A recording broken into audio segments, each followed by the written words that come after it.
Welcome to the 27th lecture on advanced steel design.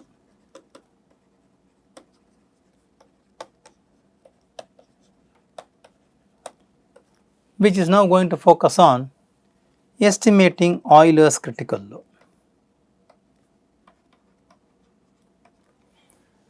So, in the last lecture, we discussed about the conditions for stability. We defined stability, then we have also defined what is a critical load. Let us rewind that slightly and understand what do we mean by a critical load. We can say the critical load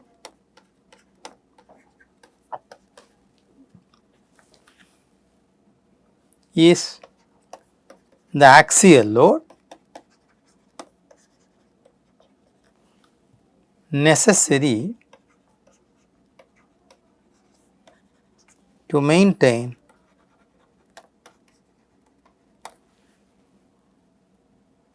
the member in its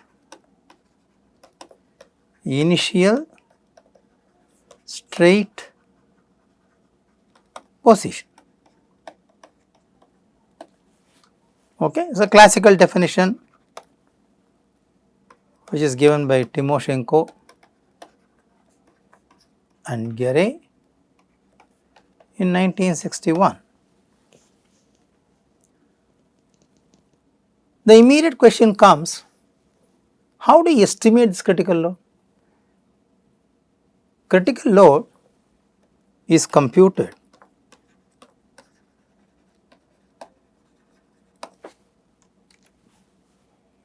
based on the elastic curve equation.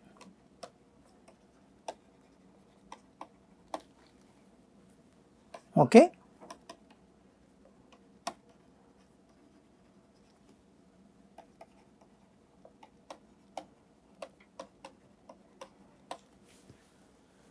So, the elastic curve equation is classical theory, we know that d square y by dx square is m by ei, we call equation number 1. Okay. Where m is the moment. To be very clear, bending moment. I is the moment of inertia of the cross section and E is the modulus of elasticity of the material.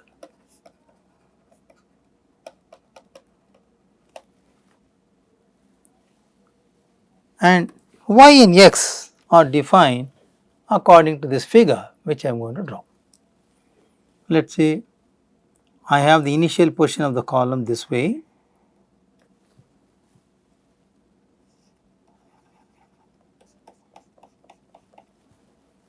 we apply a load here, then at any section, let us say this is my deflector profile,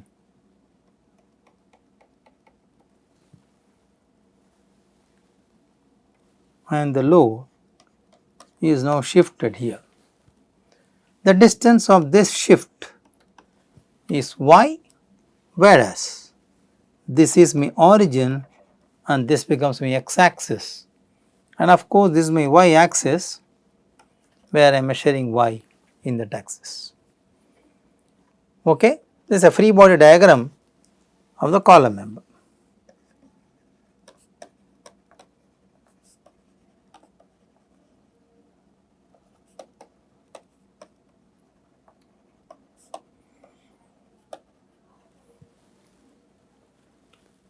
Okay. So, now we understand dy by dx and m and ei. Let us go ahead. With reference to this figure, let us make the following statements. D square y by dx square is m by ei, which I can say, okay, this is equation number 1,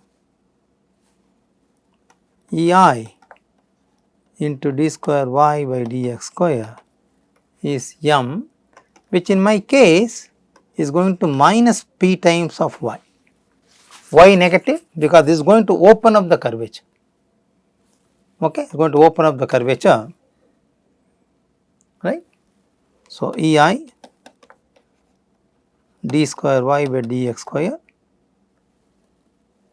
plus Py is 0. Okay. So, we can now say d square y by dx square plus P by A of y is 0 is a classical second order ordinary differential equation whose solution has got two components, the complementary function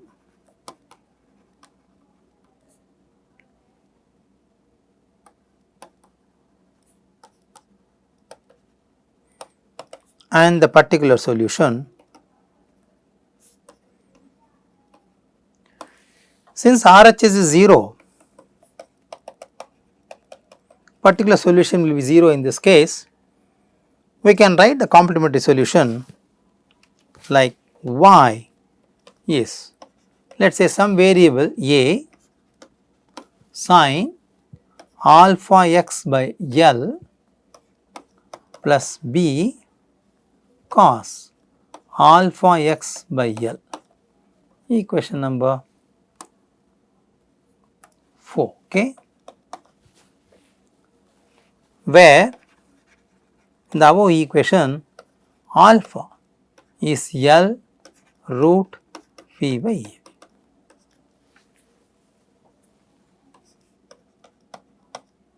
We call this as 4a.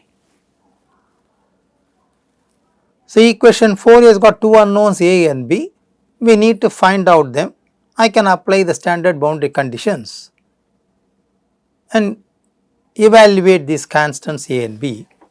So, the boundary conditions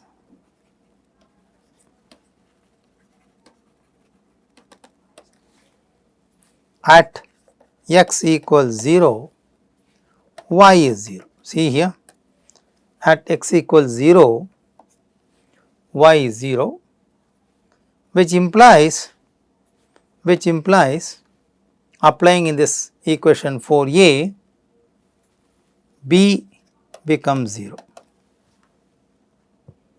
Therefore, equation 4a is now written as y equals a sin alpha x by L.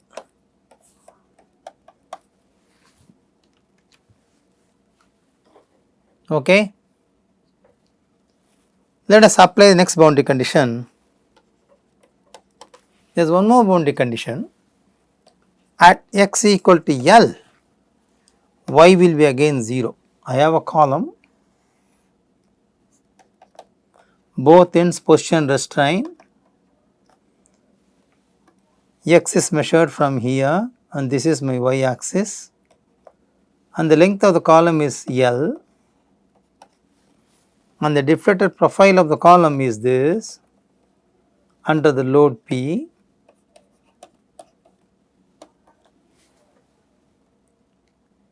So, at x is equal to L, y is again 0, okay, which implies a sin alpha, okay, should be 0. So, which means either a should be 0 or sin alpha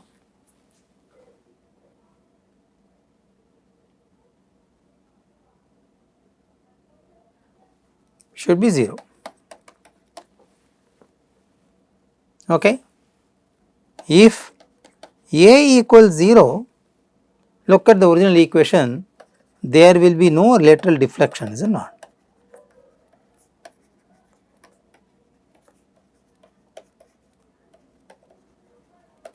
Hence, this is not applicable condition. Therefore, setting sin alpha as 0, we know alpha is n pi for n equals 0, 1, 2, 3 etc. Okay. So, now we can say we already know that alpha is L by pi. Okay. So, let us say n pi is L p by ei. Okay. Call this as equation number 5, which says n square pi square is L square p by ei, which says p is n square pi square ei by L square for n equals 1, 2, 3 and so on. N equals 0 is meaningless, as this will cause no load. Okay.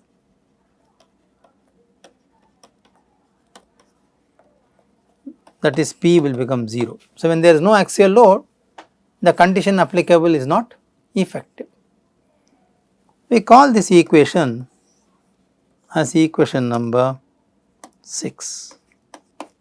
So, equation 6 is termed as Euler's critical.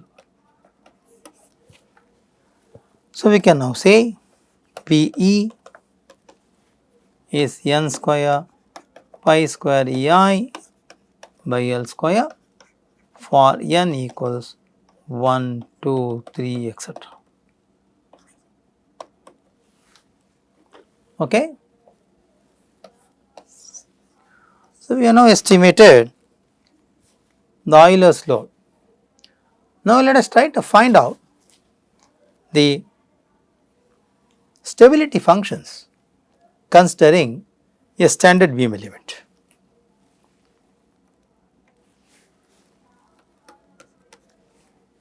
So, let us now consider a standard beam element and we neglect the axial deformation.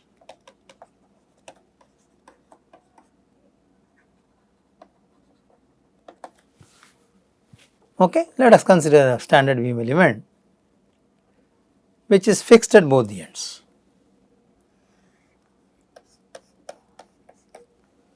The standard beam element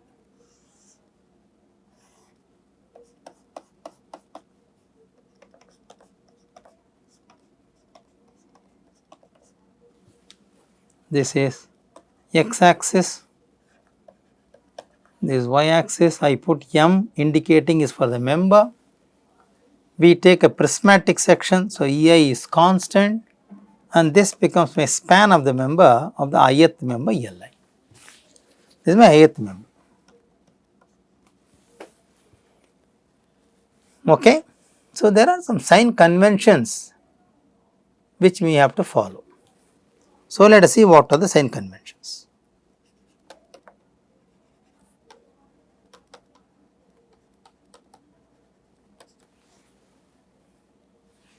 One, the end moment, joint rotation,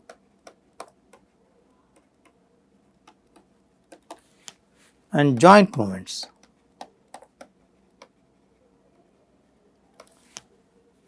Which are anti-clockwise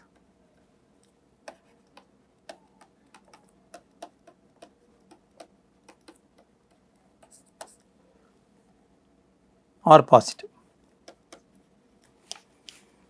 The second convention, upward force or displacement.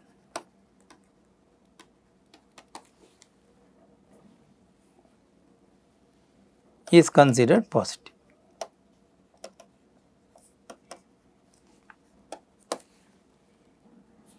Force or axial displacement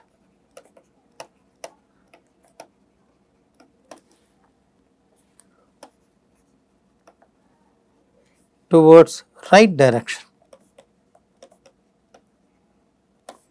is considered positive.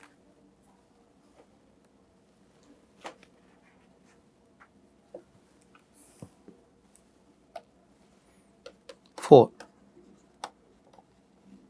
upward end shear is positive. 5, right direction force acting on the beam at the ends is positive. So, these are some sign conventions which will be following. So, let us mark them. So, we said at any joint anti-clockwise, upward, towards right or positive. Okay. Now, let us consider a fixed beam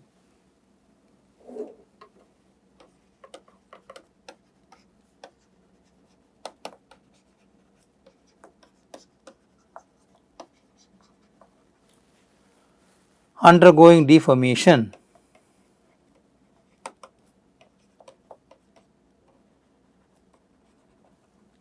due to bending. Okay. We neglect the axial deformation in the member, that is deformation along the axis of the member is neglected. Okay. Now, the standard beam is what is shown here, the standard beam. Let us draw this figure again and mark it here.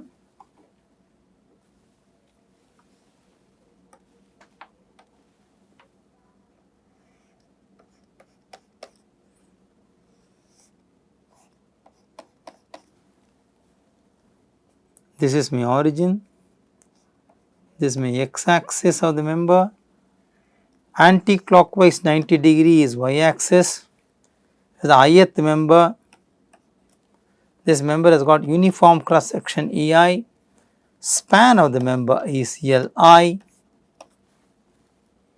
and this is considered as the jth end of the member, this is considered as a kth end of the member. So, there is a order by which we mark this x axis and y axis, identify the origin, mark the x direction or x axis along the length of the member, y axis is anti-clockwise 90 to x axis and mark the j and kth end of the member. Okay. And very interestingly, xm ym plane defines the plane of bending of this beam element. Okay.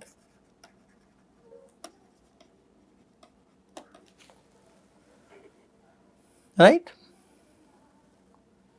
Neglecting axial deformation, now we have to identify the degrees of freedom for this beam. Okay. Let us mark them.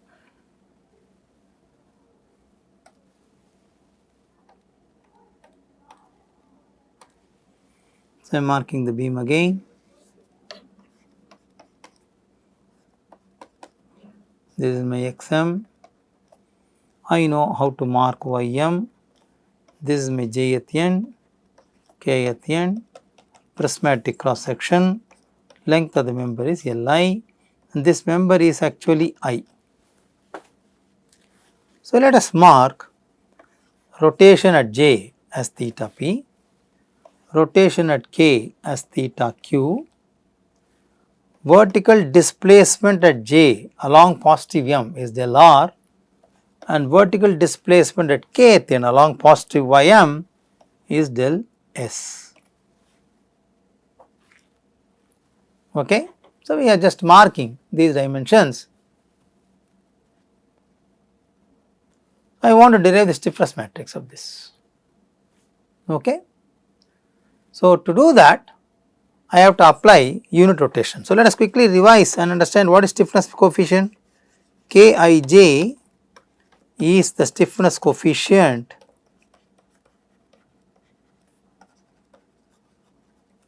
of the stiffness matrix K. Okay. This is defined as force in the ith degree of freedom for unit displacement in kth degree of freedom, keeping all other degrees of freedom restrained. This is very important condition. So, I must give unit rotation at all the degrees of freedom one by one and try to find out the forces. That becomes a stiffness matrix. Let us draw those figures. So, we will draw 4 figures.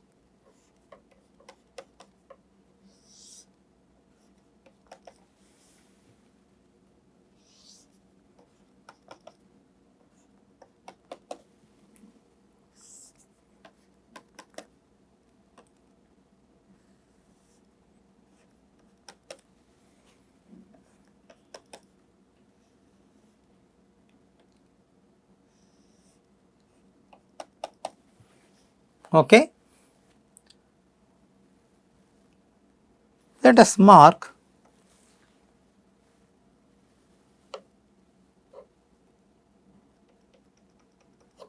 the unit rotation at the jth end and draw a tangent, measure the angle from the axis.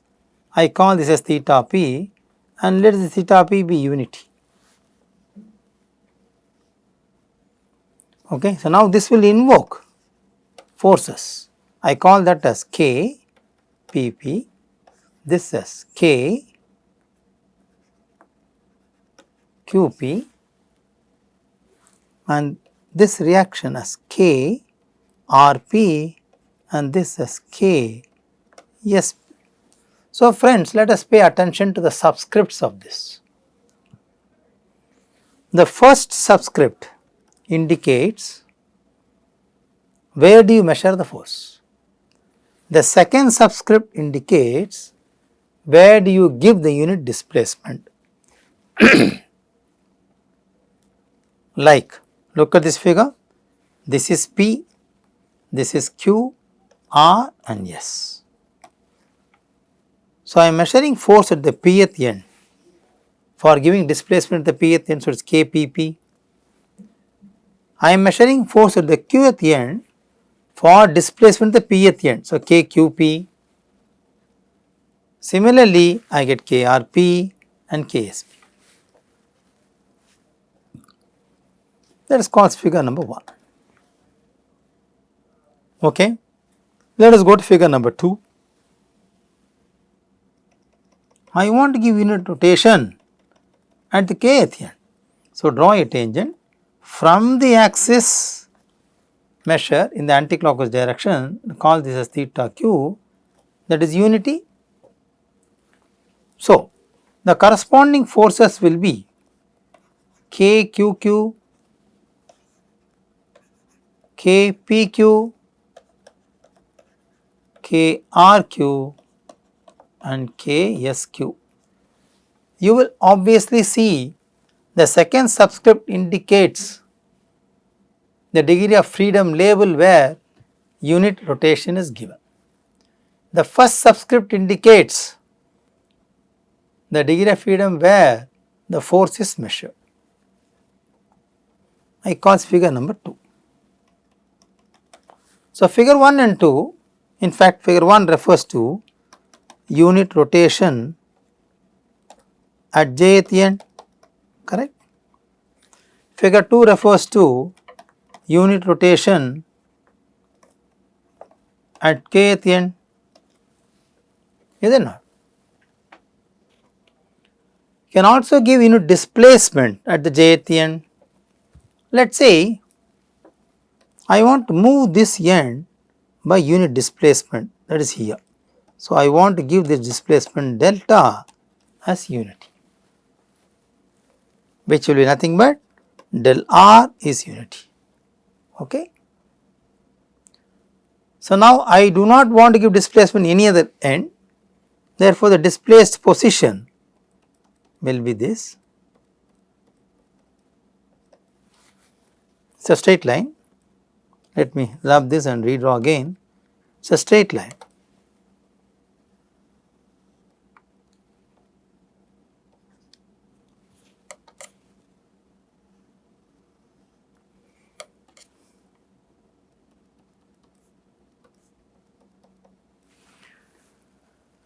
Let me draw an axis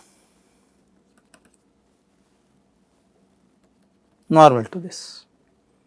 Okay. Let me call this angle as alpha, which is 1 by L, because this is L and this is unity. Now, the angle between the normals will be equal, therefore, friends, this angle will also be 1 by L, same as this angle.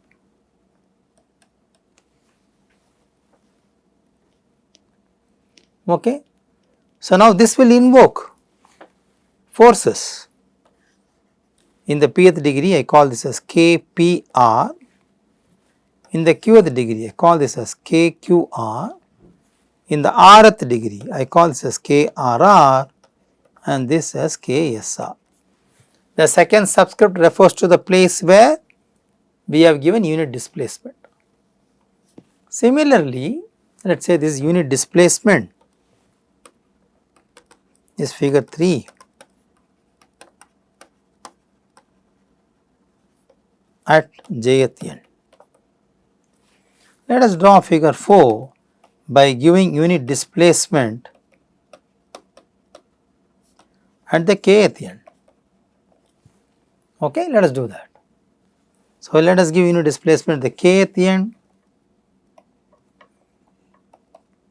This delta equals 1, which is actually equal to del s, which is unity, and this becomes my new axis of the member. Let me draw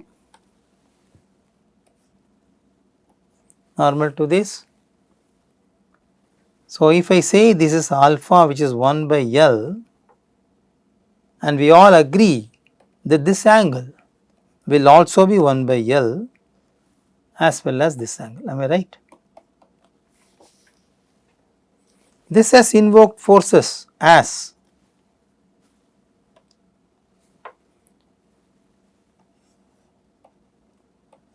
K QS, KPS, KRS and KSS. Friends, you must wonder, how am I marking the arrow directions of the moment and then the axial reactions? So, please note here, I have given unit anti-clockwise rotation to this. So, the moment is applied in the same direction. Same direction is transferred here.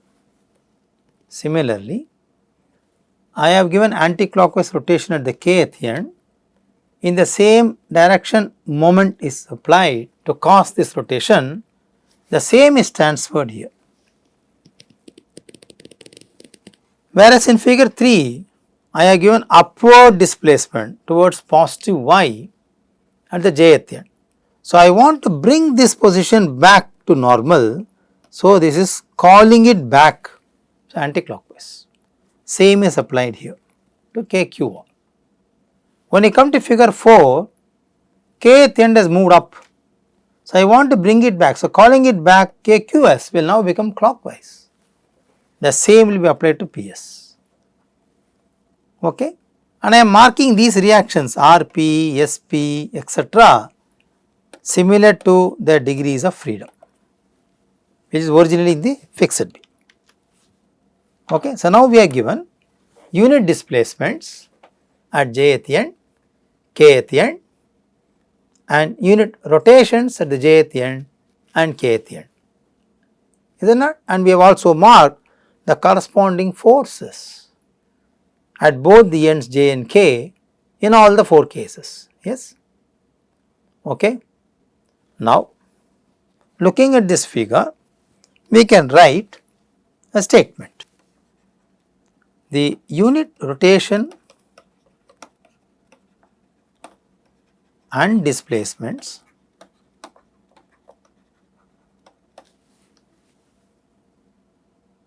invoked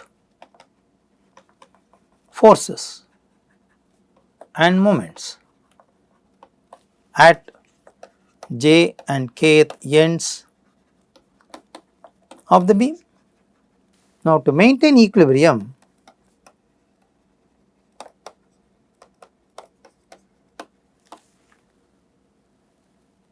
the governing equation should be applied.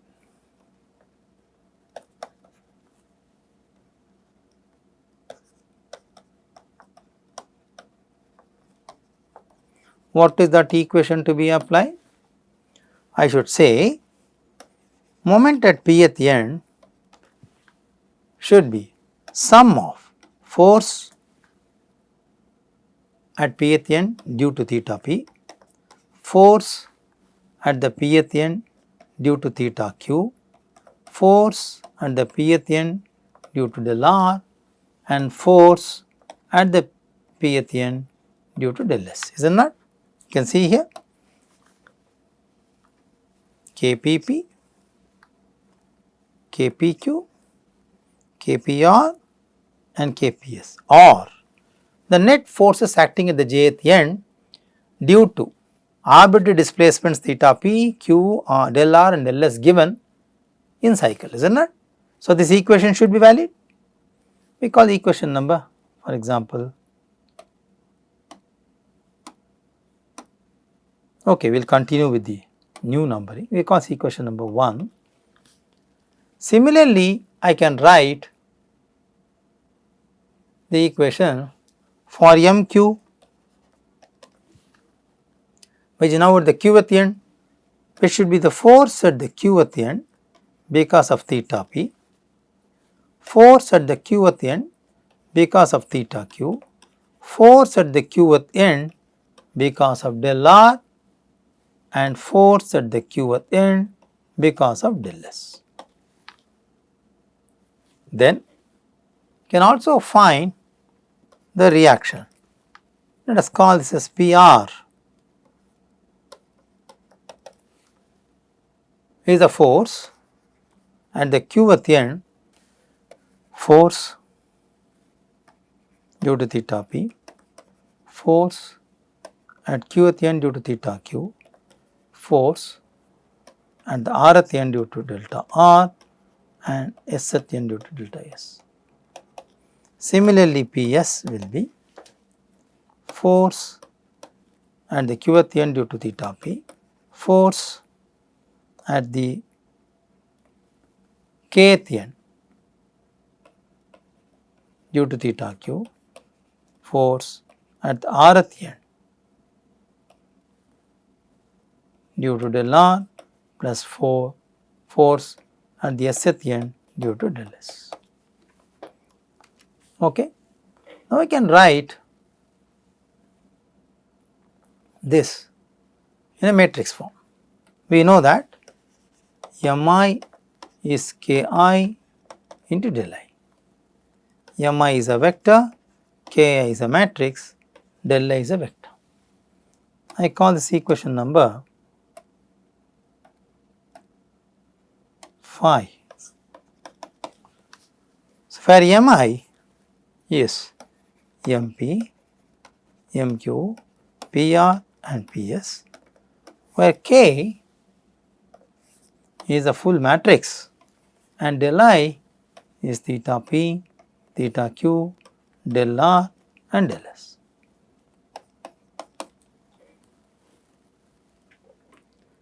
Okay. So, let us see what is this matrix, which will be a 4 by 4 matrix.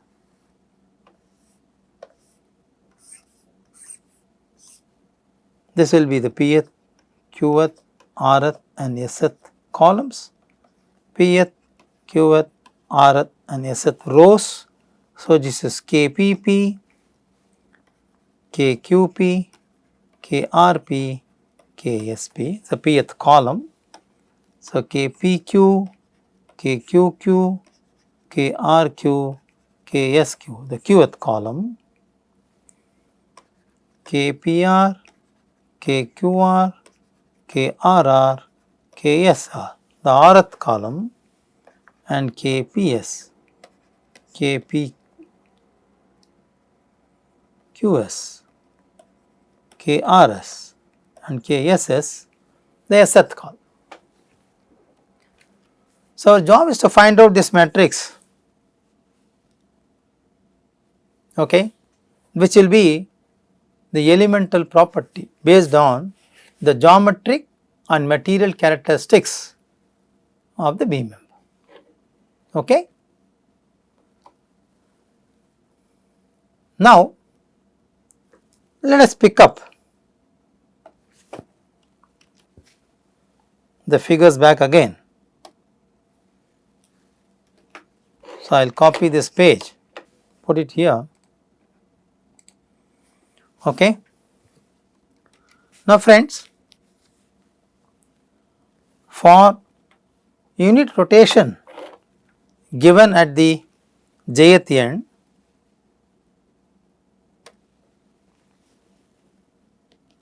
I develop kpp and kqp.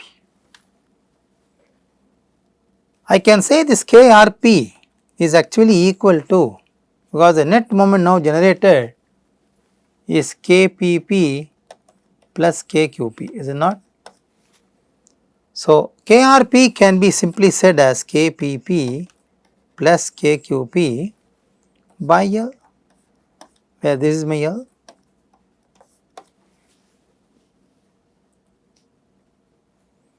Okay. And ksp will be opposite to krp. So, I can write here this is equal to minus of krp.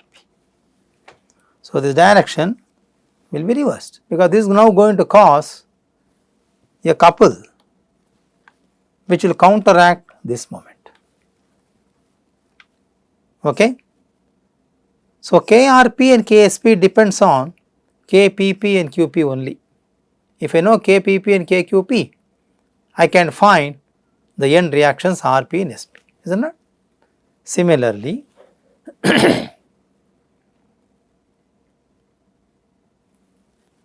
let us go to this case 2. So, now this is invoking an anticlockwise moment of kpq and kqq. This will be counteracted by a couple which is krq and ksq. So, krq will be now kpq plus kqq by L, and ksq will be minus of krq. Now, this will be get reversed. Okay. We have now expressed these reactions in figures 1 and 2 as a function of the moments pq and qq, is it not? Similarly, I can also find or express these reactions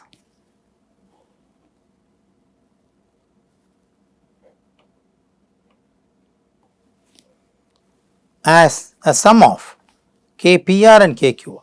Friends, please understand, we are trying to express the reactions in terms of the end moments. We have done with figure 1, we have done with figure 2. Okay. We will do with figure 3 and figure 4 just a moment. Okay, we will do that. So, we will do it in the next lecture. We will treat a summary here. In this lecture, we learned how to estimate Euler's critical law, which is called as P Euler's. We have also started understanding the derivation for a standard fixed beam and forming the stiffness matrix for this beam from first principles.